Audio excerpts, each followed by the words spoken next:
Hi friends, ഇന്ന് നമുക്ക് A സിയുടെ ഫിൽറ്റർ ഒന്ന് ക്ലീൻ ചെയ്ത് നോക്കാം. അഥവാ ഏറ്റവും പെട്ടെന്ന് കച്ചറ പിടിക്കുന്നു, അതേപോലെ തന്നെ നമുക്ക് ഈ അലർജിയൊക്കെ ഉള്ള ആളുകൾക്ക് പെട്ടെന്ന് രോഗം വരാൻ കാരണമാകുന്നതൊക്കെ ഈ എ സിയുടെ ഫിൽറ്ററിൽ അത്യാവശ്യം ഡസ്റ്റ് അടങ്ങിയിരിക്കുന്നത് കൊണ്ടാണ്. ഒരു വർഷത്തിലൊരിക്കൽ എന്തായാലും നമ്മൾ എ സി വാട്ടർ സർവീസ് ചെയ്തിരിക്കണം. അതേപോലെ ഈ എ സി ഉപയോഗിക്കുന്ന ആൾക്കാരാണെന്നുണ്ടെങ്കിൽ ഒരു മാസത്തിലൊരിക്കൽ നമ്മൾ ഈ ഫിൽറ്ററും ക്ലീൻ ചെയ്തിരിക്കണം. നിങ്ങളെ വീട്ടിൽ ആളില്ല എന്നുണ്ടെങ്കിൽ നിങ്ങൾ എ സി ടെക്നീഷ്യനെ വിളിച്ചിട്ട് സർവീസ് ചെയ്യിക്കുക. വർഷത്തിൽ സർവീസ് ചെയ്യിക്കുന്ന എ സി ഒന്നും വല്ലാതെ കംപ്ലയിൻ്റ് ഉണ്ടാവില്ല. ഇതിപ്പോൾ കണ്ടില്ലേ, ഫുള്ള് ബ്ലോക്കാണ്. അപ്പോൾ ഈ ചെറിയ കുട്ടികൾക്കുള്ള റൂമാണെന്നുണ്ടെങ്കിൽ അവർക്ക് പെട്ടെന്ന് അലർജി വരാനുള്ള ചാൻസ് ഉണ്ട്. കോയിലൊന്നും വലിയ കച്ചറൊന്നുമില്ല.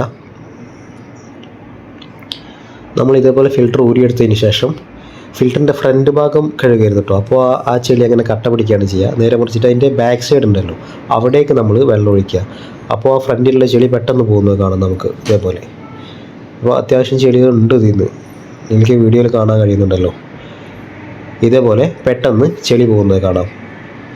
പിന്നെ കെമിക്കലൊന്നും യൂസ് ചെയ്യരുത്, കാരണം ഇത് വളരെ നൈസായിട്ടുള്ളൊരു നെറ്റാണ്. അപ്പോൾ പെട്ടെന്ന് കീറിപ്പോകാനുള്ള ചാൻസ് ഉണ്ട്.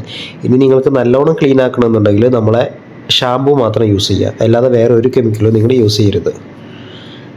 ഷാമ്പു യൂസ് ചെയ്ത് പെയിൻറ്റിൻ്റെ ബ്രഷ് കൊണ്ട് ക്ലീൻ ചെയ്താൽ മതിയാവും. എന്നിട്ട് അതേപോലെ തന്നെ റീപ്ലേസ് ചെയ്യുക. അതിനൊരു കട്ടിംഗ് ഉണ്ട്, ആ കട്ടിങ്ങിലേക്ക് വെച്ച് കൊടുത്താൽ മതി, അതങ്ങ് പോയിക്കോളും.